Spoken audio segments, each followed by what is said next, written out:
speaking of the Braves, they want to keep Ronald Acuna Jr. in through all of his prime. Assuming they are now finalizing, the Braves and Ronald Acuna Jr., the details on an 8-year, $100 million contract.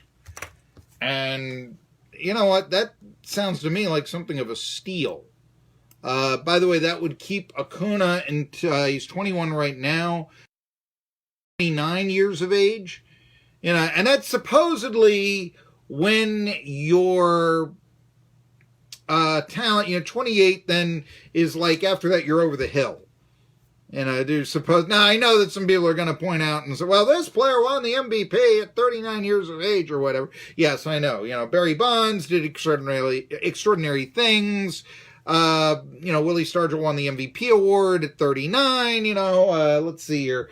I believe Phil Niekro was 17-4 at the age of 42.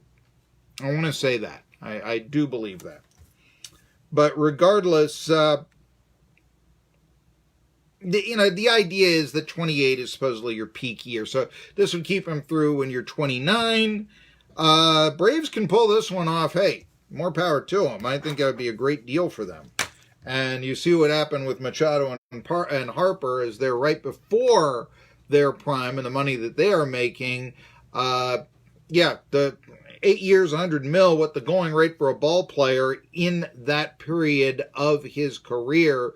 Worthy risk for the Atlanta Braves, absolutely. So that's good news for them. Who's the rapper that Conor McGregor wants to beat up? I love it. Whenever, I say, who's the, Garv is the guy who interviews all the MMA fighters, the Garv. Anyone seen that online? That's the guy who wants to.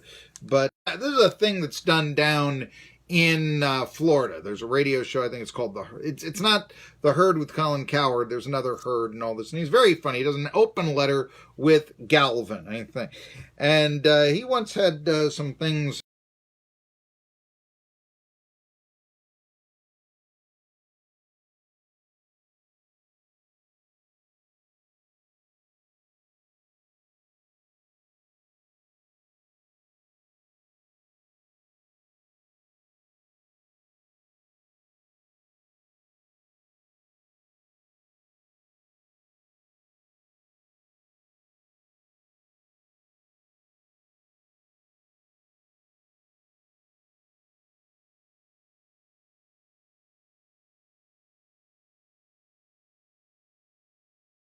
A rap guy. I was always a rock guy, and to this day I still am. I didn't like it when Run DMC and Aerosmith collaborated, although begrudgingly I must admit it probably did help Aerosmith revamp their career, although, I don't know, Joe Perry coming back? The weight of the Permanent Vacation album? They really need it? Probably Against the Machine or Faith No More. I never was big on those, rap rock things.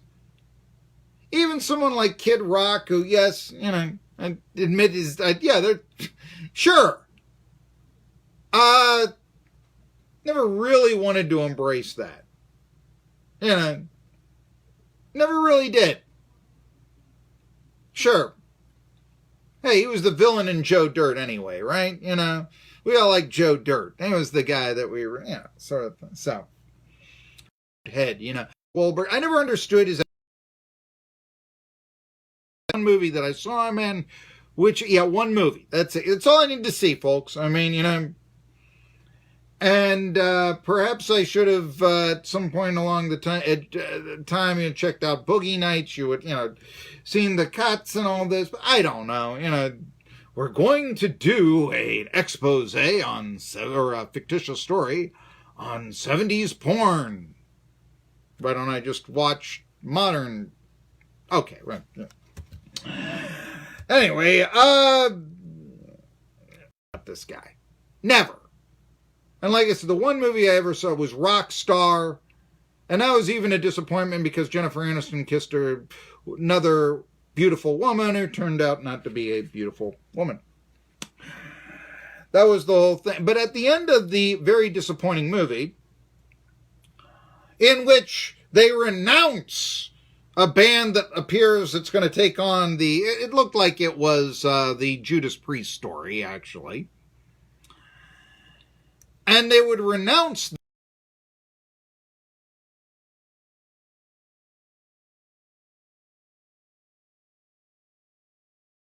they don't like grunge either. Grunge killed